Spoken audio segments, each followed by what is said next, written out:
Good morning बच्चों। आज हम फोकस के बारे में पढ़ेंगे कि गोली दर्पण का फोकस क्या होता है। तो सबसे पहले हम जानेंगे फोकस क्या है।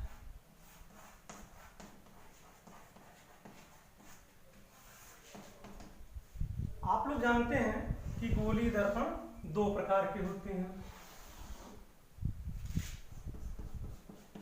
एक कॉनकेव मिरर है ये वाला और एक कॉन्वेक्स मिरर है।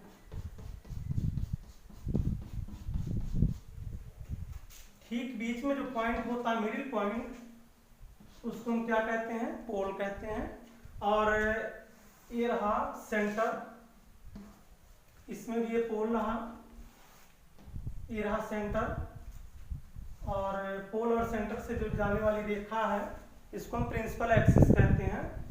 तो मुख्य अक्ष के अगर समांतर हम किरण चलाएं तो परावर्तन के पश्चात ये एक निश्चित बिंदु से जाती हैं। इस बिंदु को हम क्या कहते हैं? फोकस, जिसको डिनोट करते हैं एफ से। यहां पर भी प्रिंसिपल एक्सिस के अगर हम पैरेलल प्रकाश किरण चलाएं तो हम क्या देख रहे हैं? चूंकि उस साइड कलई है तो प्रकाश किरण उस साइड तो जा नहीं पाएगी, तो यहीं से परावर्तित हो जाएगी। इसमें भी यहीं से परावर्तित हो जाएगी। इसको अगर हम इधर बढ़ाएं, इसमें भी हम देख क्या रहे हैं? यही पॉइंट फोकस है। तो जो फोकस की डिफिनेशन हो ये है कि फोकस मुख्य अक्ष पर स्थित वह बिंदु है, फोकस मुख्य अक्ष पर स्थित वह बिंदु है, मुख्य अक्ष के समांतर चलने वाली किरणें परावर्तन के पश्चात उस बिंदु से जाती हैं या फिर उस बिंदु से आती हुई प्रतीत होती हैं। तो बच्चों आज हम आगे पढ़ेंगे कि गोली दर्पण द्वारा किरण आरेख से हम कैसे प्रतिबिंब बनाते हैं।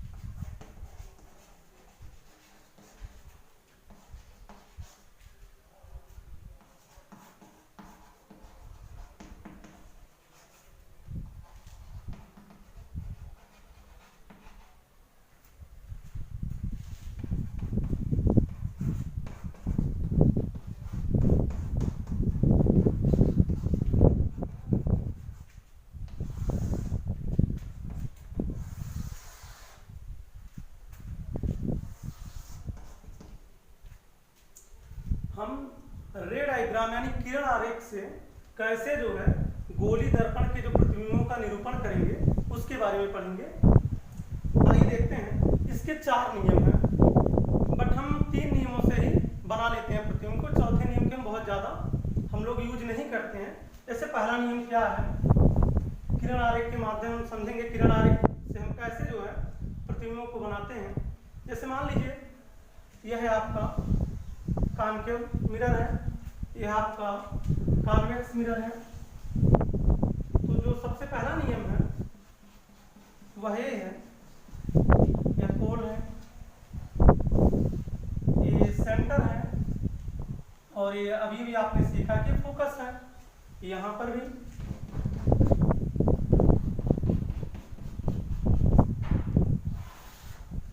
ये पोल है, ये सेंटर है, ये फोकस है। तो जो सबसे पहला नियम है कि मुख्य अक्ष के समांतर चलने वाली किरणें परावर्तन के पश्चात फोकस से जाती हैं, बहुत ही महत्वपूर्ण नियम है। या फिर ये तो हो गया किसके लिए? कॉनकेव मिरर के लिए। कॉन्वेक्स मिरर के लिए मुख्य अक्ष के समांतर चलने वाली किरणें परावर्तन के पश्चात फोकस से आती हुई प्रतीत होती है। क्यों प्रतीत होती है? क्योंकि इस साइड तो कलई है। यहां से अगर कोई देखेगा तो उसको लगेगा कि किरण यहीं से आ रही है, बट यहां से नहीं आ रही, यहीं से आ रही है। तो नियम नंबर 1 हुआ। नंबर 2 क्या है? इसको आप लोग लिख लेना। नंबर 2 क्या है? अच्छा, इसको मिटा दे रहे हैं। आप लोग इसको नोट कर लीजिएगा।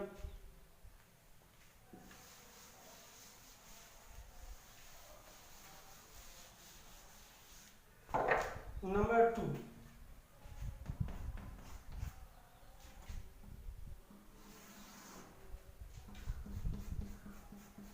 और एक काफी महत्वपूर्ण नियम है, इसके द्वारा हम प्रतिबिंब बनाएंगे।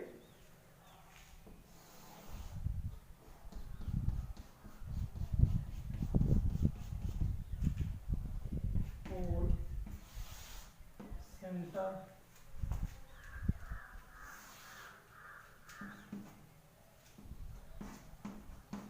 फोकस, ये रहा फोकस।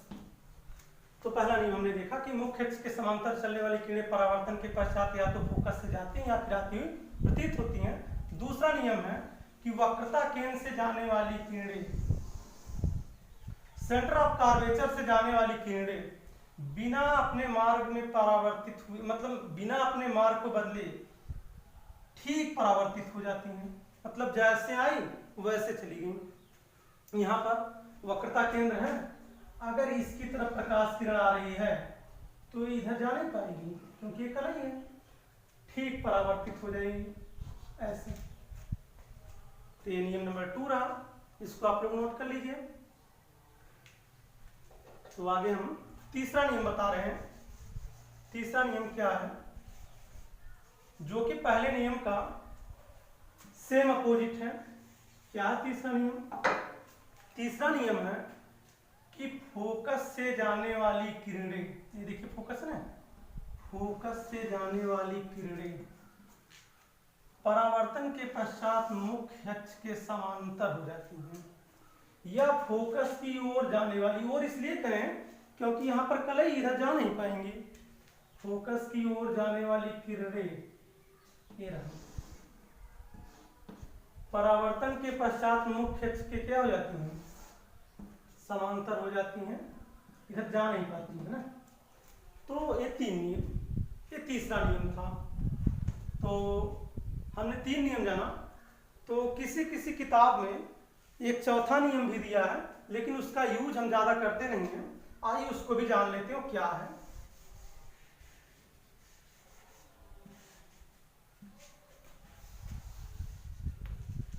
ये रहा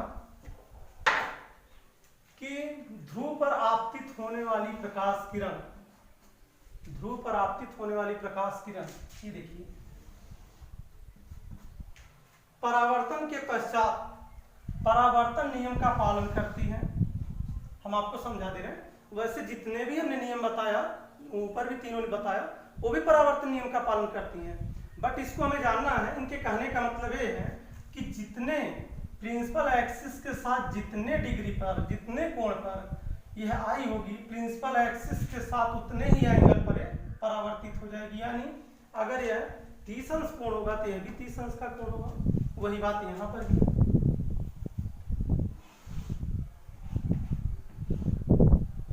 मतलब ये दोनों एंगल बराबर होते हैं। तो फिलहाल हम ऊपर के वही तीनों नियमों का यूज करेंगे प्रतिबिंब बनाने के लिए, वही 3 नियम। तो आगे हम बढ़ते हैं कि अब हम जानेंगे, ये चौथा नियम था, सॉरी इसको बनाना चौथा नियम था। तो आगे हम सीखेंगे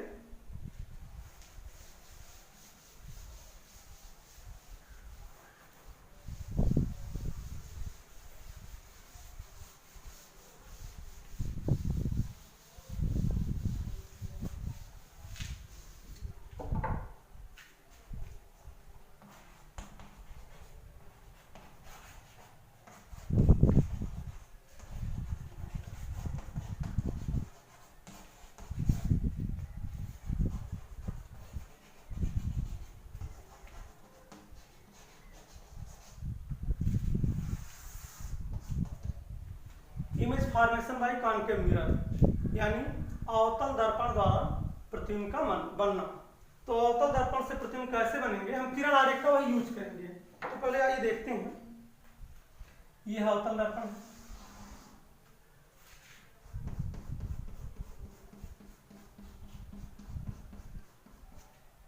एक और बना दे रहे हैं आप।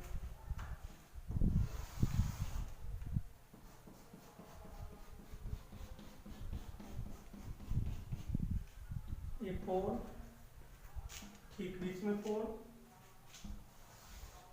ये रहा सेंटर, आपको पता ही होगा, सॉरी हाँ ठीक ठीक है, ये रहा फोकस, और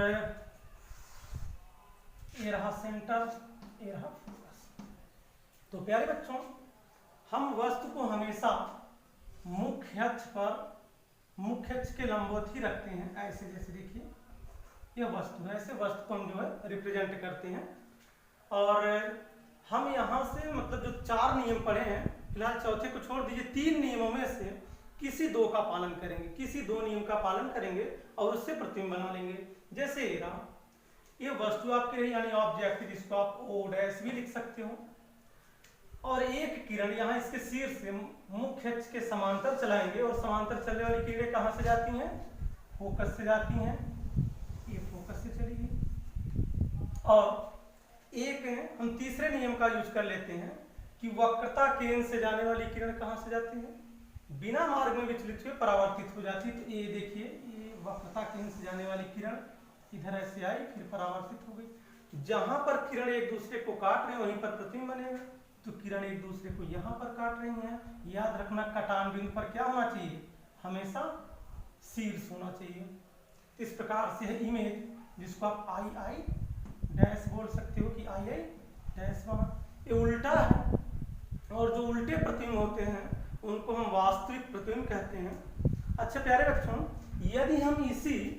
यदि हम इसी वस्तु को दर्पण के करीब लेते जाएं और ऐसी कंडीशन में ले जाएं कि फोकस भी पहले हो जाए, मान लो, तो रूल के हिसाब से पहला नियम है समांतर चलने वाली किरणें फोकस से जाती हैं, तो ये फोकस रहा, इससे चलेगी।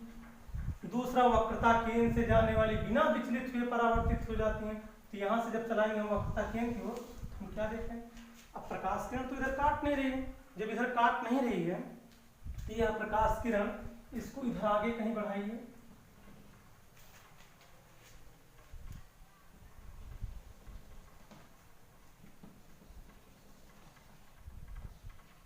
तो काल्पनिक रूप से कहीं काट रही है।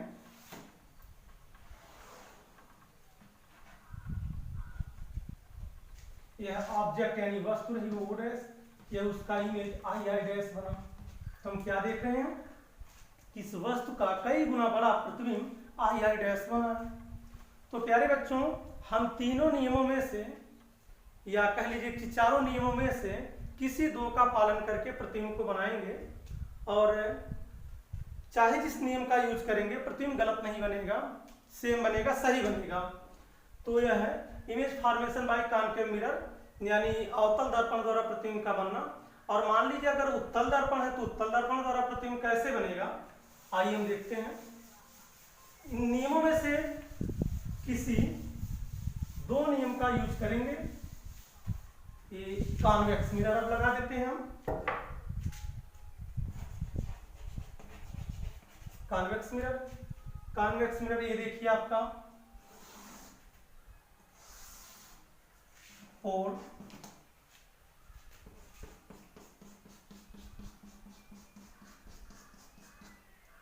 ये सेंटर, ये फोकस। तो हम देख क्या रहे हैं कि यह वस्तु है, और याद रखना ये भी कि हम प्रकाश किरण सदैव बाईं तरफ से चलाते हैं और हम वस्तु को बाईं तरफ ही रखते हैं। तो नियम के अनुसार पहला नियम है मुख्य अक्ष के समांतर चलने वाली किरणें परावर्तन के पश्चात फोकस से जाती या फिर आती हुई प्रतीत होती। तो यहाँ तो जा नहीं सकती फोकस से, क्योंकि इधर कलई यानी पॉलिश है, तो यहीं से परावर्तित कर लेते हैं और फोकस से इधर दिखा देते हैं कि फोकस से आती हुई प्रतीत हो रही है। दूसरा, वक्रता केंद्र से जाने वाली या वक्रता केंद्र की ओर जाने वाली किरणें, तो जा तो पाए नहीं, चलो यहाँ दिखा देते हैं वक्रता केंद्र, अपने मार्ग में बिना विचलित हुए परावर्तित हो जाती हैं। तो प्यारे बच्चों, आप देख रहे हैं कि ये दोनों जो रे हैं ये कहाँ पर काट रही हैं, तो हम देख रहे हैं यहाँ पर काट रही हैं। इसका मतलब इसका जो इमेज बनेगा, इस ऑब्जेक्ट ओ डैश का जो इमेज बनेगा आई डैश, वह कहाँ बनेगा? यहाँ पर बनेगा। तो हम देख रहे हैं वस्तु से छोटा प्रतिबिंब और सीधा है। सीधा का मतलब क्या? काल्पनिक प्रतिबिंब होता है। अच्छा, आइए अगर इसके हम करीब उत्तल दर्पण के करीब हम वस्तु को रखते हैं तो क्या देखते हैं, कुछ अलग प्रभाव मिलता है। आइए देखते हैं। ये रहा,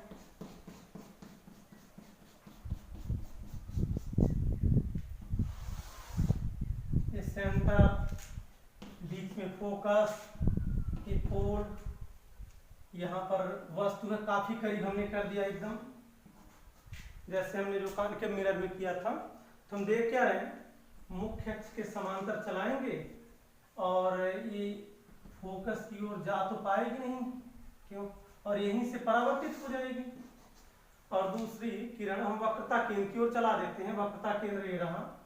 तो हम देख क्या रहे हैं, वक्रता केंद्र की ओर चलाएंगे तो काल्पनिक इधर ऐसे बढ़ाना पड़ेगा क्योंकि उधर जा नहीं पाएंगे। तो प्रकाश किरण इधर से आई और यहीं परावर्तित हो गई, मतलब वक्रता केंद्र की ओर जाने वाली किरणें बिना विचलित हुए परावर्तित हो गई। तो हम देख रहे हैं कि यहाँ कहीं पर काल्पनिक रूप से काट रही है एक दूसरे को, इसलिए यहाँ पर प्रतिबिंब बनेगा। तो वस्तु ओ डैश का जो इमेज बना आई आई डैश, हम क्या देख रहे हैं, सीधा बना, इसमें भी सीधा बना है।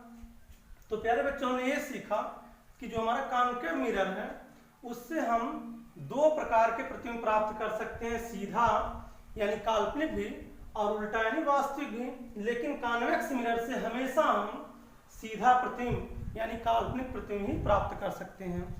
तो हम उन्हीं तीनों नियमों में से किन्हीं दो नियम का यूज करके प्रतिबिंब बनाएंगे।